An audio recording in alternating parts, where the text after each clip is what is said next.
is supported by Wix.com. Every business needs a website. You can do it by yourself by adding your images, videos, text, and social media. You can go to Wix.com and create your website today. Wix.com. And from Angie's List, now offering everyone access to ratings, reviews, and home improvement tips. Angie'sList.com. Angie's List. Home is where our heart is. You're listening to the BBC News Hour on WAMU 88.5. Good morning, I'm Nat McCleskey. It's 84 degrees now in Northwest BC at 9:30. The latest BBC News update is just ahead, but first, let's get a look at today's very hot and humid forecast. With that, here's Washington Post meteorologist Ian Livingston. We can't seem to kick the heat for long lately, so it's probably no surprise that it's another scorcher today. Humidity is high and clouds are few. It's one of those days that's hot as soon as you step into the morning air. Afternoon temperatures try for the mid-90s, add in the humidity, and it feels like 100 to 105 during the afternoon. With high pressure in control, it's doubtful we see a ton of clouds. A cooling afternoon shower or storm seems even less likely. The good thing about hot days is the pleasant evenings. It's kind of toasty into sunset, but certainly workable for outdoor activities. Lows end up between 70 and 75. For the Capital Weather Game, I'm Ian Livingston. Thanks, Ian. It's 9:30.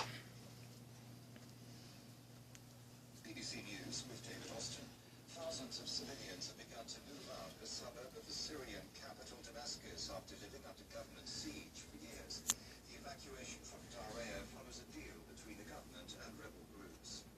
At least 11 police officers have been killed in a suicide truck bomb attack outside a police headquarters in southeastern Turkey. The Kurdish PKK militant group said that it was behind the attack in the town of Jizre. Within the past half hour, France's highest administrative court has suspended a ban imposed in one French city on full-body swimsuits or burkinis worn by Muslim women. The court will make a final decision on the legality of the bans later. The lawyer said people who had been fined would be able to claim their money back.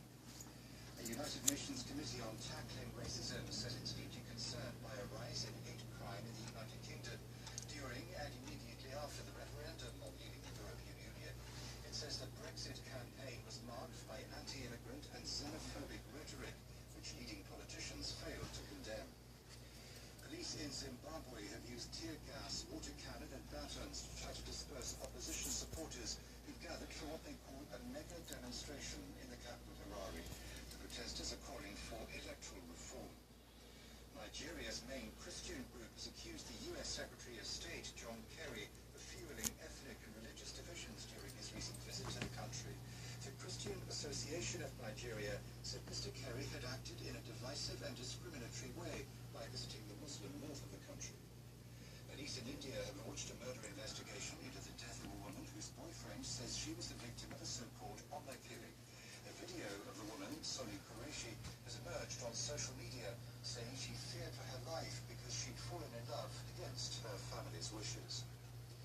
BBC News. We're listening to NewsHour, and in a moment the top French administrative court suspends burkini bans. We'll be covering that, but now business. And the European football authorities, UEFA, are making some changes to the big European competition, the Champions League. And it would seem to be a case of those that have shall have more. UEFA is giving 4 guaranteed group stage places to the Spanish, the Germans, the English and the Italian leagues. So that will be 16 sure slots for those leagues compared to 11 at the moment. At the moment it's England 3, Spain 3, Germany 3, Italy 2. Well, Kevin Roberts is the founding editor of Sports Business International magazine. Who actually loses out as a result of this?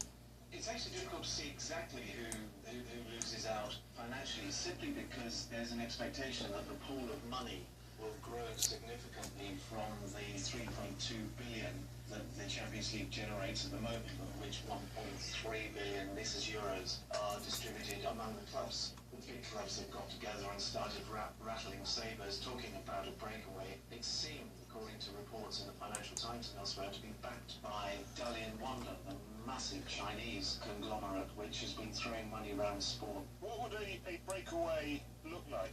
An American sports business executive earlier this year ruffled a couple of feathers when he said, look guys, worldwide, nobody wants to see Leicester City play Stoke. What they want is Manchester United versus Real Madrid. So those really big teams are saying, look, we could have a league of European